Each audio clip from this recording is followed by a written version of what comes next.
This program has been approved for one IDCEC CEU.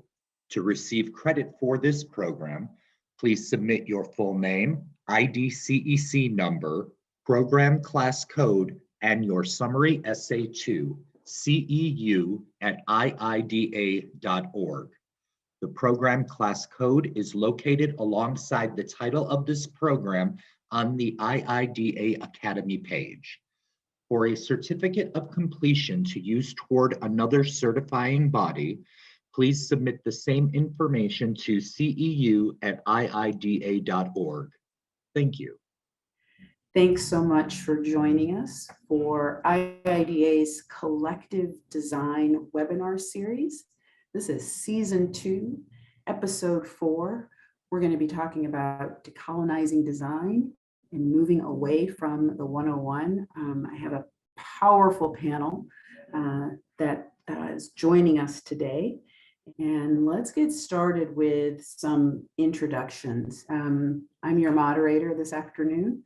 I'm Cheryl Durst, the Executive Vice President and CEO of IIDA. IIDA is headquartered in Chicago, and Chicago was established on the Genesis homeland of the Council of Three Fires that includes the Potawatomi, the Odawa, and the Ojibwe nations. And I'm honored to welcome panelists. And as I say your name, if you could just turn on your cameras. We have with us Jennifer Rittner, who is the principal of Content Matters. She's also the visiting assistant professor at Parsons School of Design. Hi, Jennifer. Also joining us, Layden Lewis, who might be in a car someplace between O'Hare and where he can get to do this program. We've all been there. We know what that feels like. Layden is the founder and creative director of Layden Lewis Design Studio.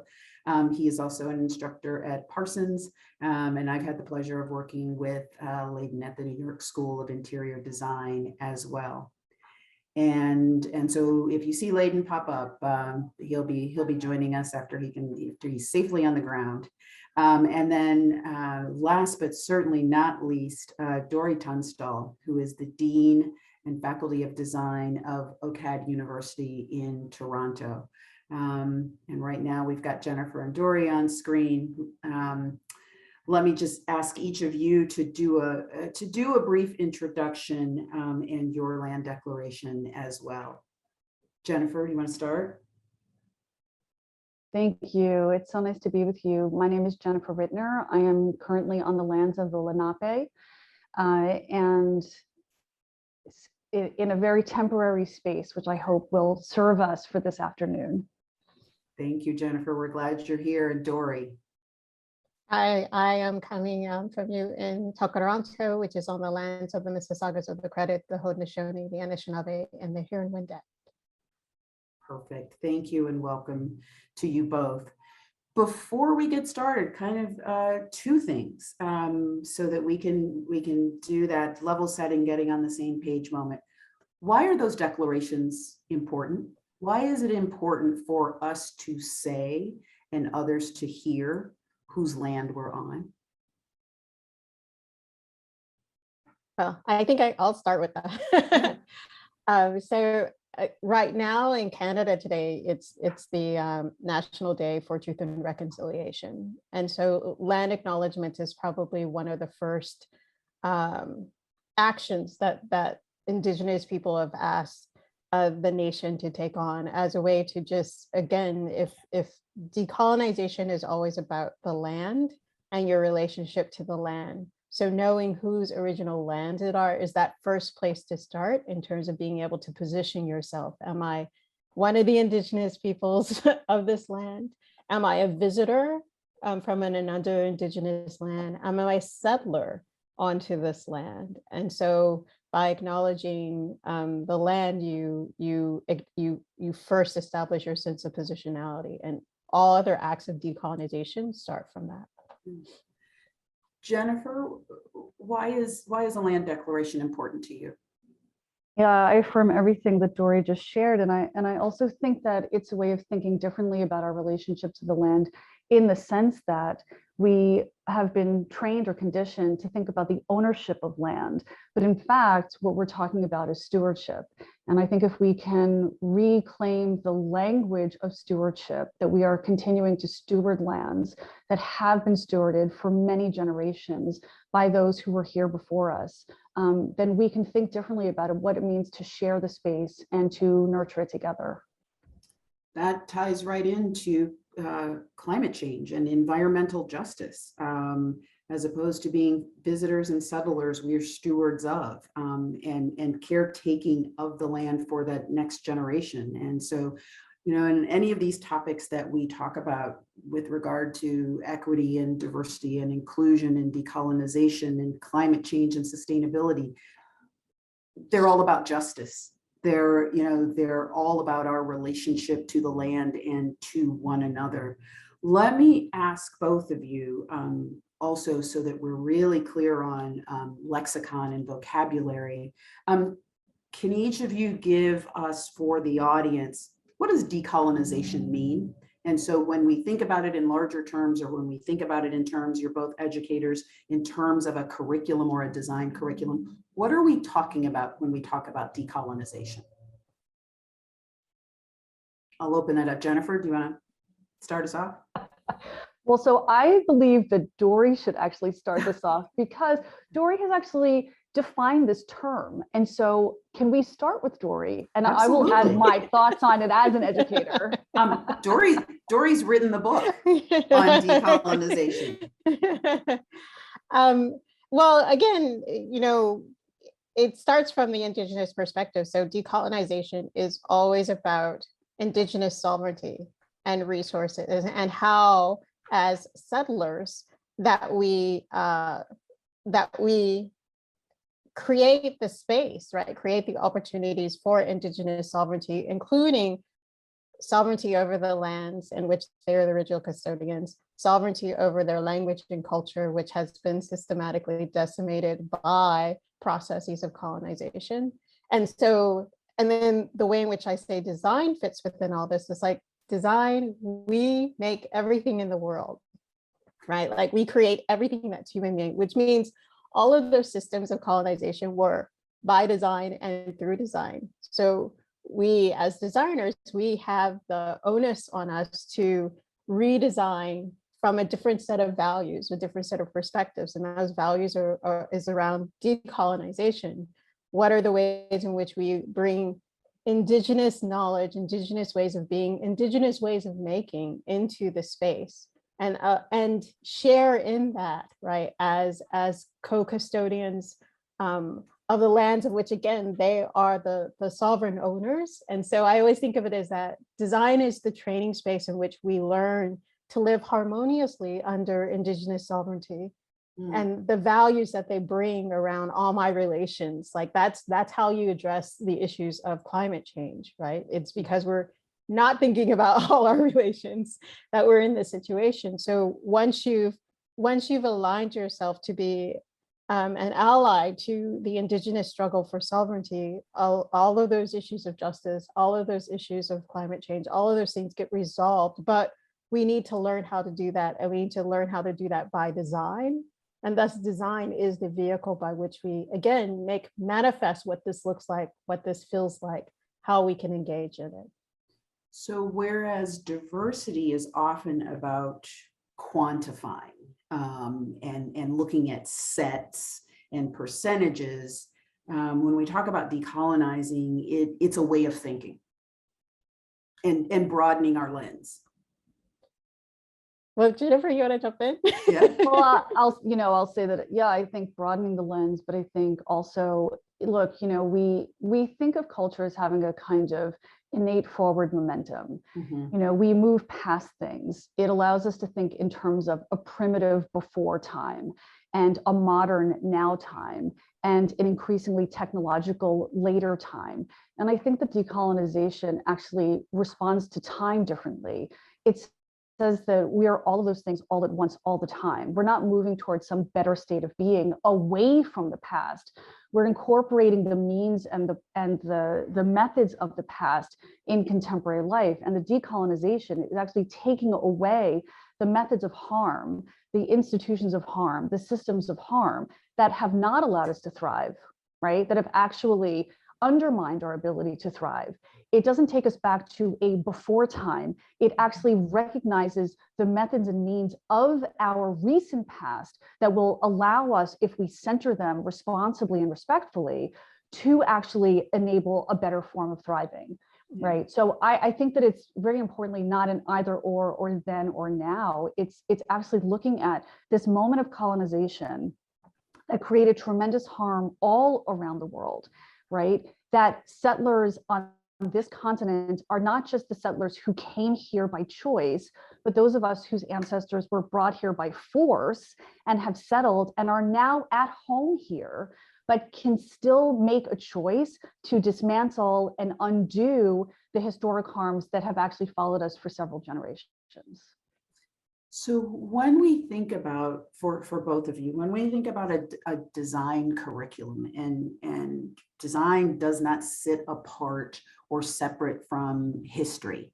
And we know that whether we're talking about North America or Europe or the continent of Africa or Australia, you name it, there was this motivation very early on to claim lands and to name those lands, right? Naming and claiming and making something your own. How do we layer design into the context of history and our manifest destiny over space, right? You know, as individuals, whether it's a home or whether it's a commercial office building, we're claiming some space. And so how do we talk about that in the context of a design curriculum? How are you talking to your students about that sheer human urge to claim territory as our own? Because that's a colonial attitude, yes? Mm-hmm, mm-hmm.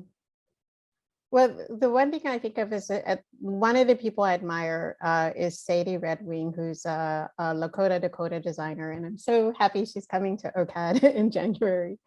And one of the things that she talks about is how you have sovereign indigenous nations, and that means there's opportunities for design. It's like, well, what does an indigenous flag look like? So we have like the flag of like the Haudenosaunee, right? What does indigenous currency look like?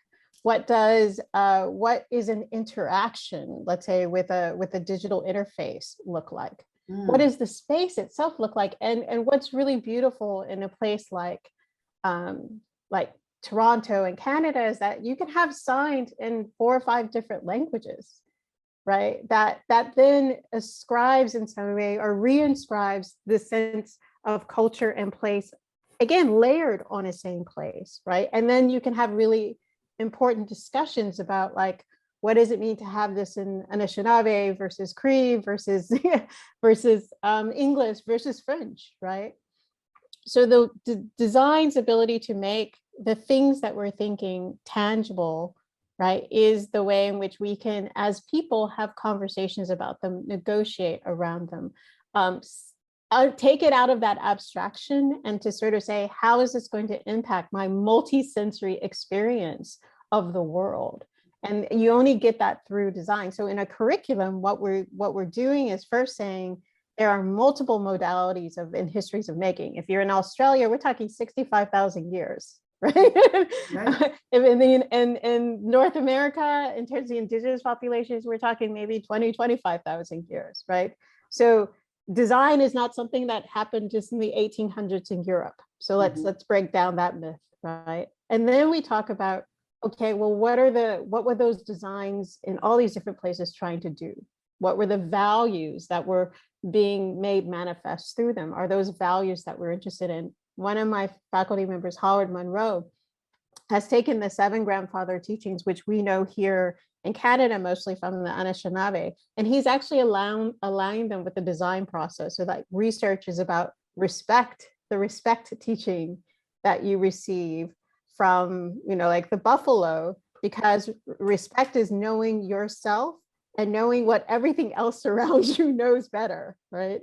And research is that same process of knowing what it is that you know, and then, but also knowing that there's so many other things that are around you. So being able to reframe our curriculum, reframe the design process so that it's about Indigenous values of cultivating self, right? Like, how do you be a better person? How do you live in a good way?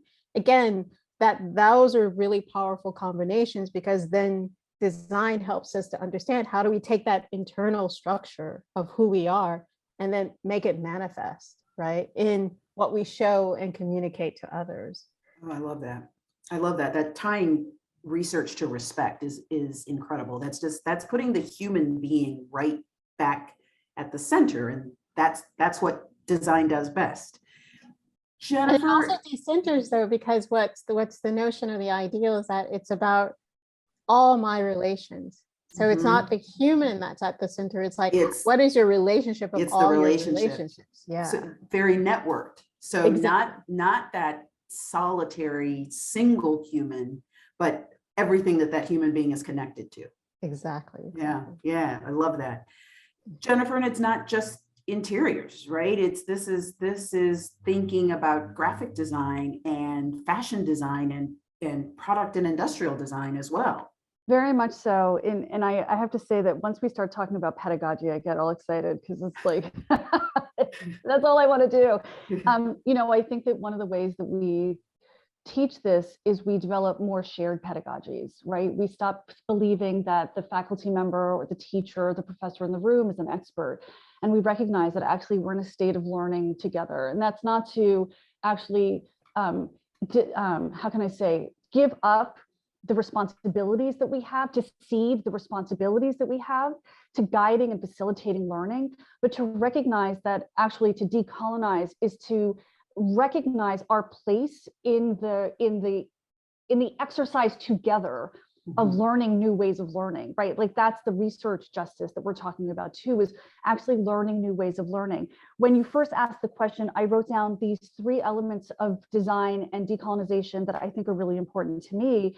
One is the history of mapping, is I think when you can start to show people how maps were made in order to claim land, to claim the ownership of land, and to narrate a story about one's ownership, I think they start to understand the absurdness and the abstractness of the object, how the object instantiated a new reality that was not a truth, but certainly became a reality for people. I think the other thing is looking at, and it almost sounds like a trope now, but I think there's something really essential in looking at monuments. When you talked about naming a chair or naming a building, those are monuments too, right? Not just the actual physical object of a person monuments. And I think that every time we invite or allow people to name things, we are saying that we value the individual over the collective. So the action of actually rejecting that notion of the individual expert, the individual hero, the individual, whatever that thing is, superhuman, and recognize that no individual is great without the collective, right? That's a form of decolonization, because the individual is so much less important than the collective action. And the third thing for me, and this is a little bit anti, we'll see if this starts a fight, is I think a kind of dismantling of the notion or the language of branding. Personally, I find the word branding to be a form of violence. We have branded human beings, and that was right. That was a form of actual physical violence. And so the idea that we are branding things in order to claim the narrative, and particularly a narrative of persuasion, that has more often been put in the service of commerce, which has not served us. And I understand that people make branded experiences that are very real and very deep and very connecting. And I don't disagree with those things, but I think there's something in the language of branding and what we're asking it to do that we need to at least complicate in the pedagogy, to ask the question, not just how do we brand, but what does it mean that we are using branding as the term by which we are claiming our sense of relationship to objects and the thingnesses of our world that we've made. I'll stop there. That's a super profound point, Jennifer, because we're all, in this moment where we are examining everything and that includes the words that we use. And inherently, you mentioned, brand, and brand was indeed a violent act that claimed ownership through pain. The very act of branding involved fire and pain and putting your initials or name on something. And obviously that has turned into, we talk about branding as an exercise, but you're still laying claim to something and taking a story and making it your own. You're erasing perhaps a previous history of a product or a service and making it your own. And so it's all incredibly connected, down into the DNA and the lexicon of words. Within the context of design, how can we as an industry, how can the audience members who are interior designers and architects and product manufacturers, how can we be more aware of decolonizing and being critically aware of the impact of ourselves and our industry on the world around us? And Jennifer, your point, I wanted to not lose that point that you made about the individual and the collective, right? It's designing for we instead of designing for me.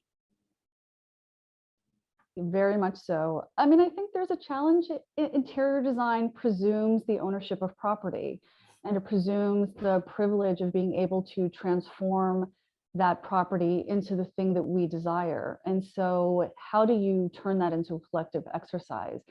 I'm curious to hear Dory's thoughts on this. Of course, I think that this question of how we can slow down, which no small matter, this idea of slowing down and interrogating more these processes that we have taken for granted are the way of doing, right? The hegemonic view of, again, the sort of forward motion. How do we slow down and learn to ask more the why question? It's something that we had talked about the other day that maybe fits in here is, as I was talking to some of my students just recently, that we can, in the context of fashion design, that we can see fashion as a product, the design of fashion as a design of product. But we're at a time now where there are more products of fashion made than are needed in the world. So we don't actually need more products. We don't need more things. So the next step in that is the design of fashion as a service. How do we make use of the things that we have to clothe those who perhaps, so that we can continue to make new things, we can still continue to explore that creative fire that we have for making, but without producing more waste.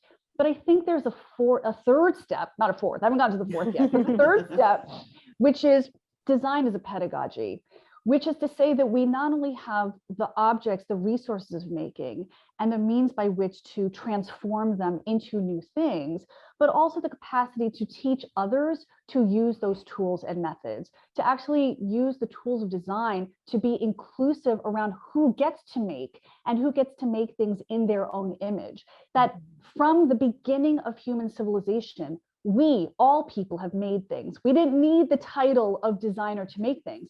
So the professionalization of design is meaningful, right? Because the skills and the knowledge that designers bring is essential and critical. But there's also the generosity of bringing into platforms with us the capacities for all of us to make things that we can make in our own image. Yeah. Jennifer, you've talked about the altruism that is apparent in design, but then also that fact that we need that Hippocratic oath almost for design to first of all do no harm, right? That's an oath that we should all take as designers.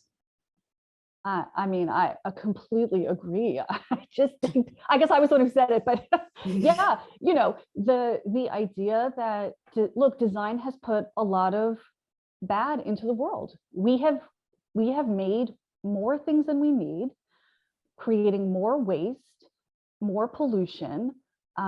We have contributed to climate change. Like these are not abstract ideas.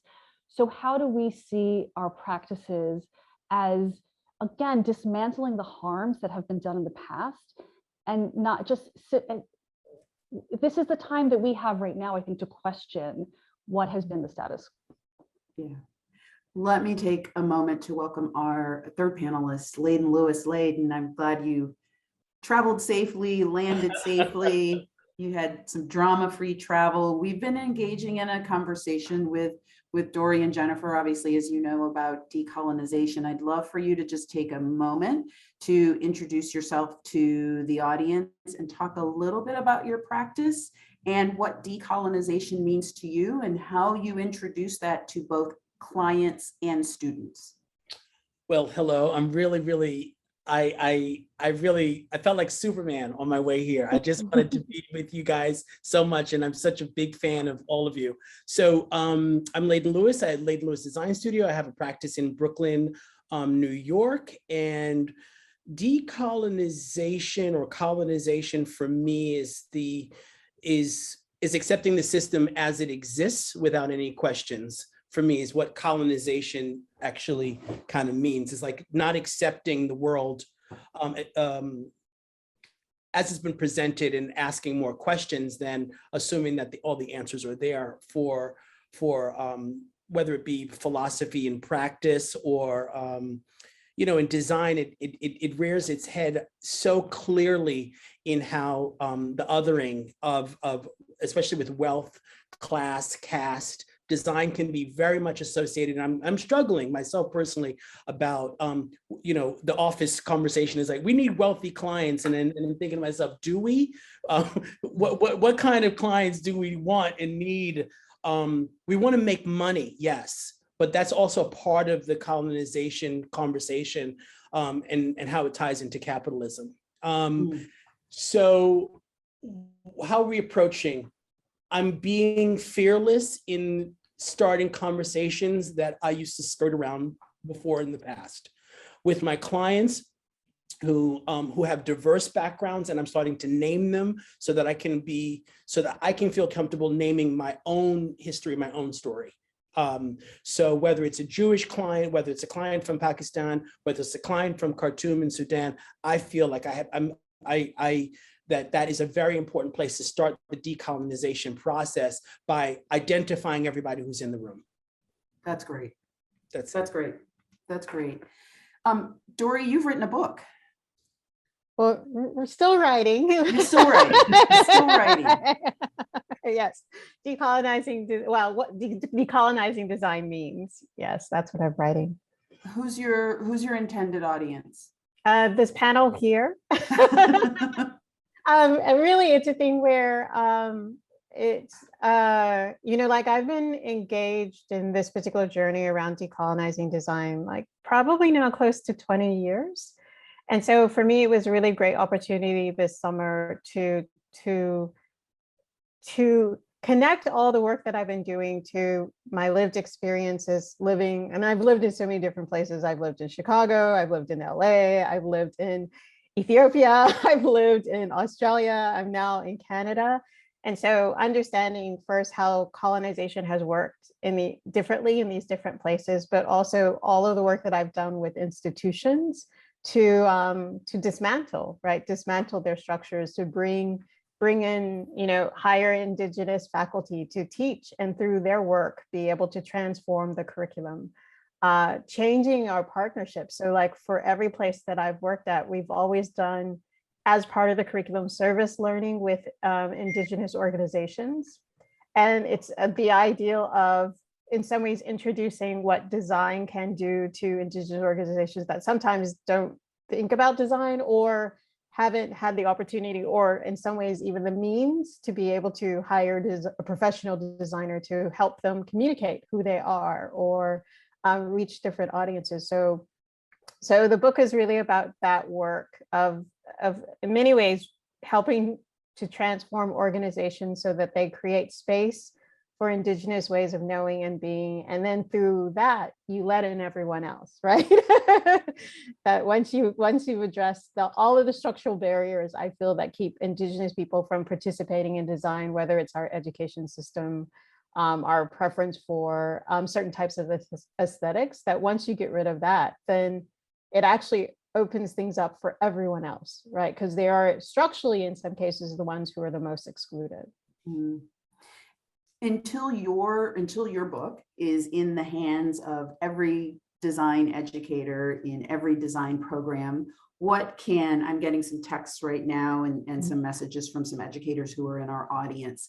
Given the Western influences over curriculum and design textbooks at the moment, and all three of you are educators, what can educators do right now to help their design students to see this lens, see through the lens of decolonization? What are the conversations that educators can instigate? I'll say instigate and provoke with their students.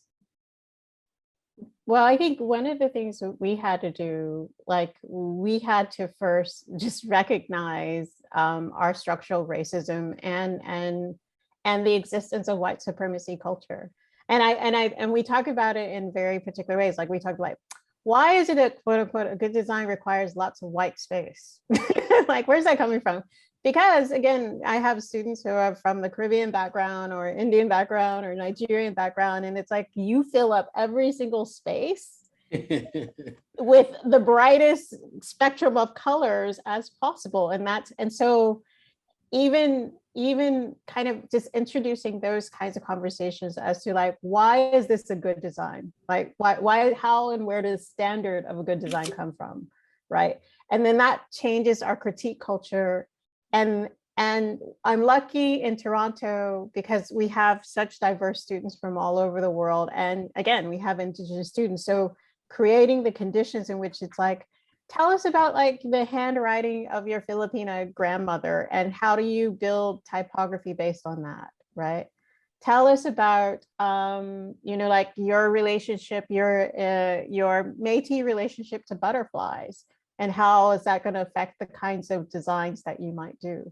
So in some cases, if you're in a place where you have really diverse students, inviting them to contribute the ways of making of their parents, their grandparents, their great-grandparents into the space is immediately how you break that up. And it has a wonderful effect in the sense of like, I teach this course called Transcultural Aesthetics and Contemporary Design. And in it, I always pair up students from diverse backgrounds and they design for each other. And a beautiful thing that happens in that is that everyone has to go back to their mother and grandparent to help their buddy, their design buddy, figure out what it is to design for them. And so it's a wonderful way to teach empathy with care. But again, it becomes this intergenerational discussion. And then the grandparents who are being asked about like, well, what does this story mean? Or what does this motif mean? Why is it in our family? All of a sudden, they're actually understanding what their design student is doing, which then encourages them to support them even more in design. Because I know for some communities, it's very difficult to convince your parents to become a designer, right? So in some ways, creating the space in which the students can bring all of who they are into the classroom, into the conversation, by kind of opening up the space to say that you don't have to follow the aesthetics of a Swiss male from the 1880s. And opening up that space and allowing them to fill it with who they are, like that's the easiest way to sort of begin to transform the curriculum. And it means, as Jennifer has been saying, it's like you are no longer the expert. Like the student knows more about Filipino typography than you do, but your job is to create the space for that sharing and connect them maybe to experts whom they don't know who's in that related area. And that, I always say, like all the work of design is opening up possibilities. And so the work of like decolonizing design of the curriculum is like, how do you open up possibilities for people to see their most authentic self expressed through design and share that together with others, right? Yeah, I love that, Dory. That's positioning educators as facilitators of potential and possibility. Let me ask that same question of Jennifer and Layden as well, because there's a lot of audience reaction to what we can do as design leaders, as educators right now. Yeah. Well, if Layden doesn't mind, I've been like on the edge of my seat because everything Dory's saying is, is just so exciting. This is what I'm talking about a shared pedagogy. And in some of the classes that I've taught in the past, I'm at a new school. So I was at the School of Visual Arts, and now I'm back at Parsons. But in these two classes where I was teaching design history, I wanted to actually dismantle or really deconstruct the syllabus, because what I didn't want to do was follow a kind of a chronological telling of history from the perspective of modernism is the beginning of design, and now let's move forward from there. And so, Dory, what you were saying about having people bring in their influences, I mean, that is just so core to how we understand our capacities to facilitate by starting with the positionality of this is what I know, this is what I'm close to, and then actually percolating their curiosity about what else they can know, and then bringing that into the room and saying there is equal validity to your way of seeing design and your way of seeing design, that we're not making judgments about these things, but that we can actually take time, essential, to see these things closely, and then together to ask new questions. And by doing that, actually seeing a lot of connections. Right? We think of our spaces, these nations, as being so separate from one another. We know when we look at the map that that's not true. We know that the boundaries are artificial. We understand the history of migration, of exchange, right? We know that these things are historic legacies, are the legacies of actually syncretism that we have been taking from and inspired by and borrowing from and speaking to and reacting to all different forms of making, of aesthetics, and creating new things, right? By layering. The palimpsests of history are in our design. And so one of the things that I've done in my classroom with both various forms of design history is asking around a set of themes. What does this thing look like in design? And I'm really interested in the relationship between design and power. So we ask, what is the history of seating by design? And how has various ways of designing seating instantiated power? Who gets to seat and who doesn't? Who gets to sit closer in order to have closer access, and who's further? So what is the relationship between proximity and power, and how that's designed in spaces? The value we actually place on where you get to be seated. So the history of seating can explore the aesthetics of chairs, but it's so much bigger because the chair is a stand-in for the question of who gets to have power in a situation. And we do the same thing with the history of wearing and the history of moving and the history of communicating. We take these themes because we recognize these as universal themes. Here are our universals, right? And then we say, how are these ideas showing up in design? So we can unpack them together and ask questions. Very different from being told, this is why this is a good chair, right? Yeah, Right.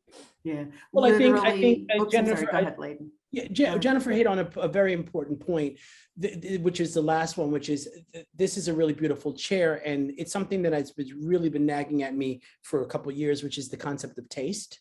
Mm-hmm. And how that really and it is so sutured to our language on a daily basis. I mean, people are dropping that word all the time, and what they actually don't realize that they're speaking to is, like, 19th century and 18th century England. And so when we refer to the one having or not having taste, I think I'm on a solo mission. Please join me to have that word stop being used as often to substitute for your story, your narrative, your history.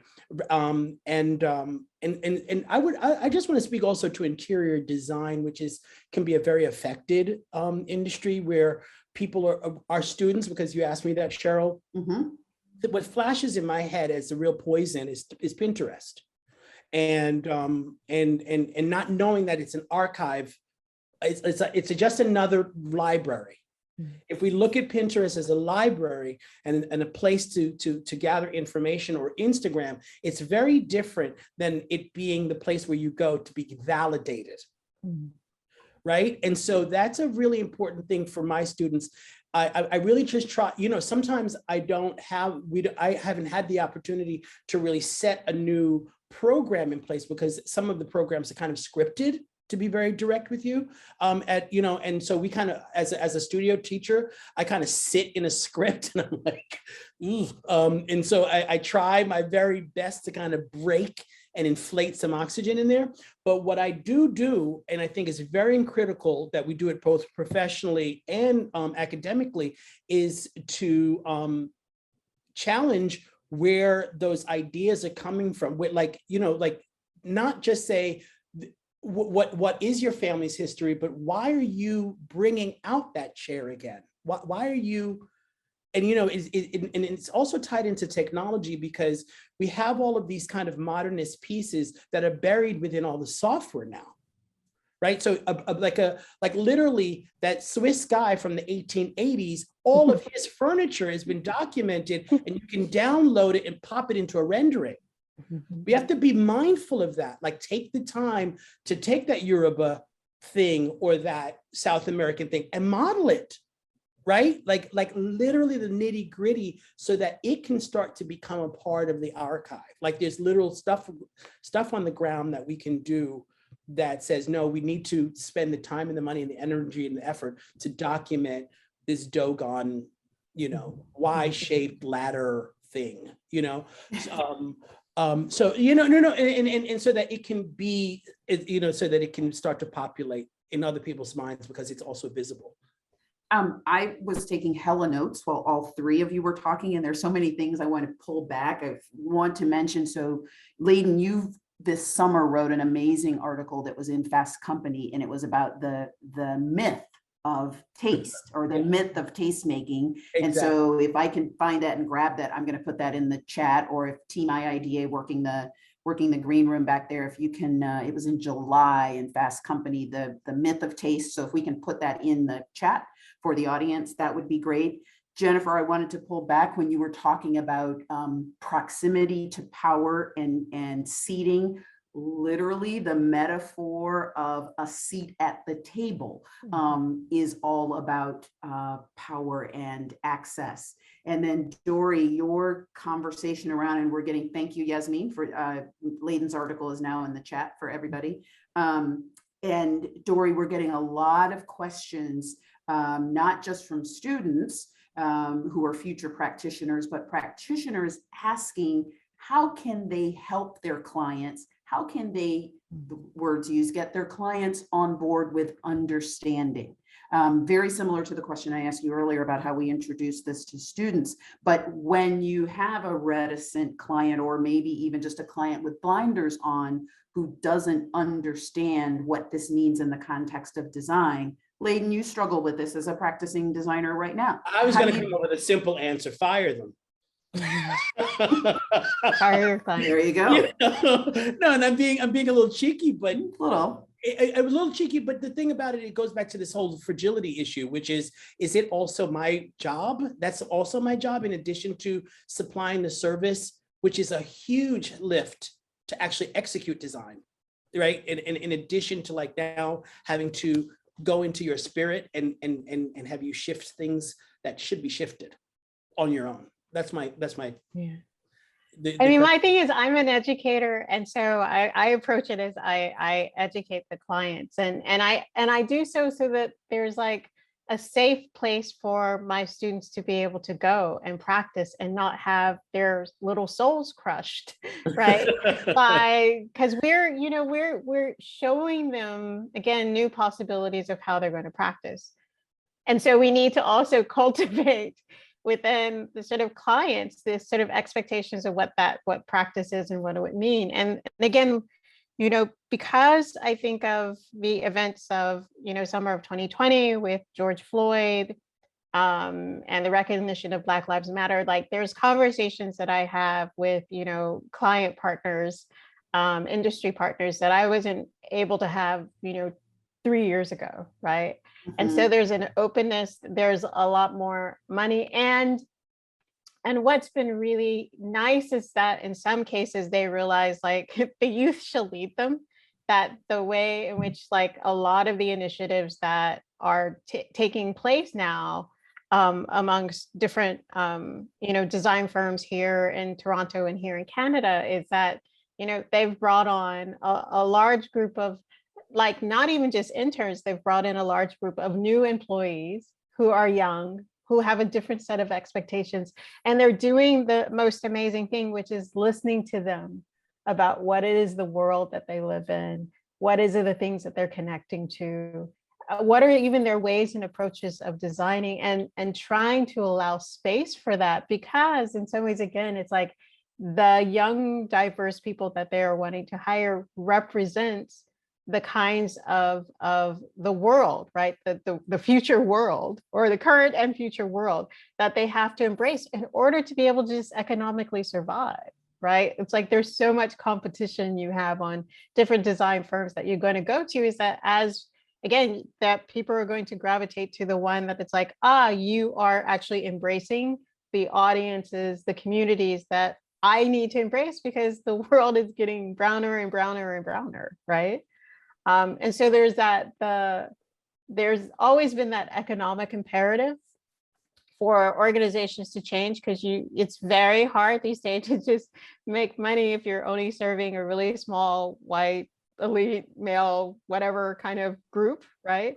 Yeah. Unless you're at some really high end of stuff that people don't want to work, like if you're selling gold toilets or something, maybe that's a totally different demographic. But if you're trying to reach in any sort of ways a sense of like mass, right, then you actually have to look at the diversity of that mass, and you need to have people within your organization. This is a thing I say all the time, is that like if you have people in your organization who can catch you before you do something stupid that will ruin your reputation, right? That would cause your potential customers to sort of have a backlash against you. And social media makes it very immediate, right? Like immediately offended, immediately everyone else knows about it, and I'll send it to 600 of my best friends, right?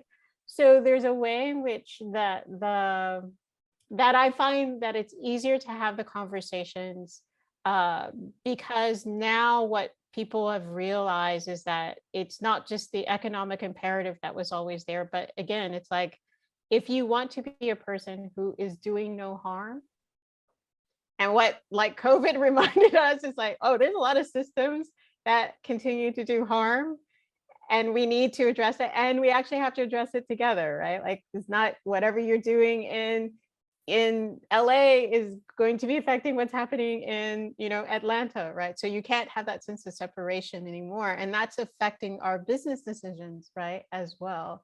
So again, I think I always encourage people to like bring in people at diversity at 3 levels. You need someone who's in a level of decision making, because they need to be able to have the power to tell you no before you do something stupid that's going to harm people, right? You need people kind of who are at the middle level, who have the real ability to influence and sway the discussion that's happening in a room. And then you need diversity at the entry level, because if your organization is not allowing those people to grow, then there's something wrong with your organization. And so don't hire the super token. That's the thing I always say. Don't hire the super token, which is like the super amazing, Black, Indigenous, POC person who's like, well, it's probably me, like with the background from Stanford and all that sort of stuff. Don't hire that person. Again, hire 3 people at least at different levels of the government, different levels of the organization, that are able to help you see where your organization is failing in diversity, where it is not allowing, again, innovation to happen. Because in trying to figure out these problems, right, that brings innovation. If I'm bringing in the typography of my Filipina grandmother into your organization, that is instantly going to bring innovation and adaptability and change, which will help you adapt your business to whatever situation, because you have someone in the room to say, guess what? This is how you positively impact this community that you want to embrace. And I will even use my own body and my own network to make sure you're connected to that community, so that then we have accountability for how positive we can contribute to what it is that they need and want from us, right?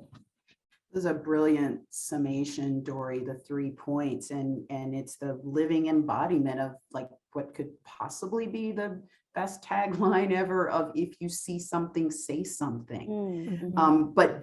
But bringing in that person who can in fact say something.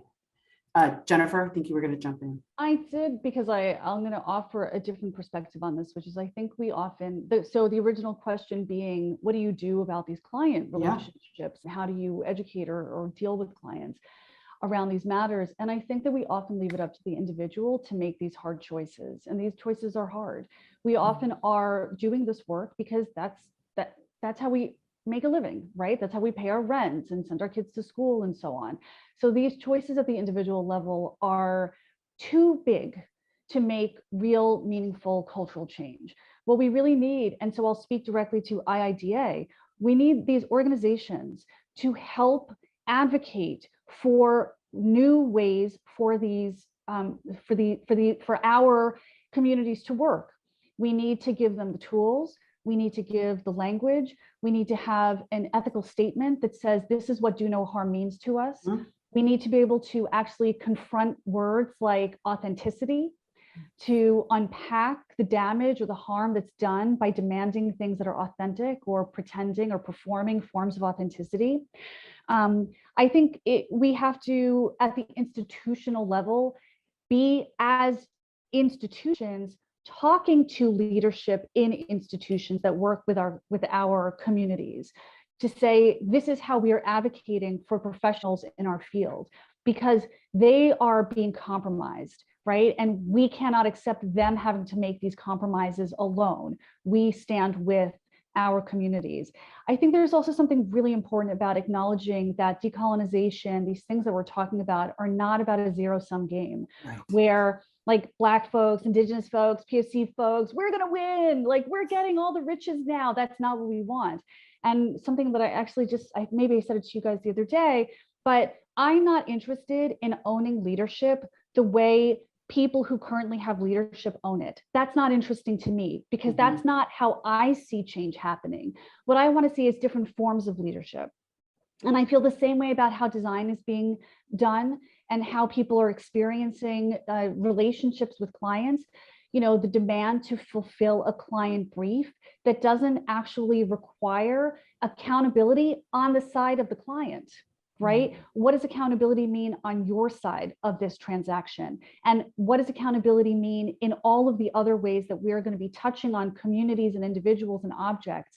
And I'll just say one last thing, which is, look, I'm not an interior designer, so I could be completely off base when I say this, but I think that historically, at least, the demand to have things in our homes that represent other cultures has been a form of cultural violence. And so that alone, how we name and claim that harm, museums are doing acts of repatriation. What does it mean for individuals to also engage in acts of repatriation? But I think that it's the advocacy organizations that have to really help build that capacity, the language and the methods and the tools for individual designers to implement. Yeah. Thank you for that. Thank you for that, Jennifer. And thank you for that nudge and exhortation for IIDA to envelop this within its advocacy efforts. Again, so many layers there, because it is our moral and ethical obligation as organizations and as designers as well. Layden, let me come to you, because in that amazing way that things happen, we have 4 minutes left. We were able to envelop some audience questions, but let me quickly, Layden, ask for some final words from you, and then I want to ask each of you in this last 4 minutes, what are you optimistic about? So Layden, some final thoughts on decolonization, and if you want to just segue right into what you are optimistic about. Yeah, I know. I feel like I took a short answer before and just fire them, but I heard beautiful responses to my cheeky one. But What I would say though is I'm optimistic. I have all, except for 1 or 2 clients, I have all people of color as my clients right now. And my heart, I can't tell you this, these things speak from my heart. I've been so wrapped up in we call ourselves a service. So servitude it gets a little bit confusing to me. And I'm also, for the last 20 years, have been in private space, helping other people live very well. So I'm optimistic in that I'm starting to see a gravitational pull to my own, so to people that look like me that are very, very interested in design. And that makes me excited. I feel like by the more visibility I have, Jennifer, the Black Artists and Designers Guild, you, Cheryl, you, Dory, that people are like, oh, we're talking about it, they're talking about it. So I'm invited to the conversation. So I think to that point that Jennifer was making earlier, it's also my personal responsibility to talk about design as much as I can and let everyone know that I'm involved with it at a very rich level. Right. And that I am also a part of the creator of what is now going to be our legacy. Excellent. Excellent. Dory, what are you optimistic about? I'm optimistic about everything. I mean, I think the advantage of working with like young people is that they constantly show you that there are new possibilities. There are different ways of doing things. And for me, what makes me really happy is to see the evolution of my faculty. So some faculty who, let's say, were 5 years ago completely clueless about how harmful that they were in the classroom, all of a sudden they are their students' best champions, right? And 5 years is not a long time, right? That's not a long time. And so I'm feeling very optimistic because at least where I'm at and the stories that the students are telling me about their experiences out in industry says it's a very different place. It's a very different place. And they feel a sense of belonging. They feel like they can make change. And they're optimistic and excited about their futures in design. Good. And Jennifer, bring us home. What are you Yeah, optimistic about? all of it. And I completely agree. Being in the classroom, look, we've seen change. Dory has initiated meaningful change in how design is being taught in schools. And that work is not just at OCAD. What Dory has talked about has informed teaching in many places, not even just in Canada, but in the US. And, so I'm optimistic that the work that we're each of us doing is building on the work that each of us has started. And I'm optimistic because these conversations have been happening. And I think that being able to be at the table, having these conversations with, such wonderful people is like the greatest optimism that it can just keep happening. Absolutely. Absolutely. Your voices are all so vital. And your friendship is a blessing to the profession and to me and to IIDA. So thank you so much, Jennifer, Dory, Layden. You honor us with your presence, your intellect, and your brilliance. And to the audience, thank you for joining us for this session of collective design. Hope you learned something and something that you can use today and something that you can use tomorrow. Let's all be good ancestors. Have a wonderful rest of your day and take care, everyone.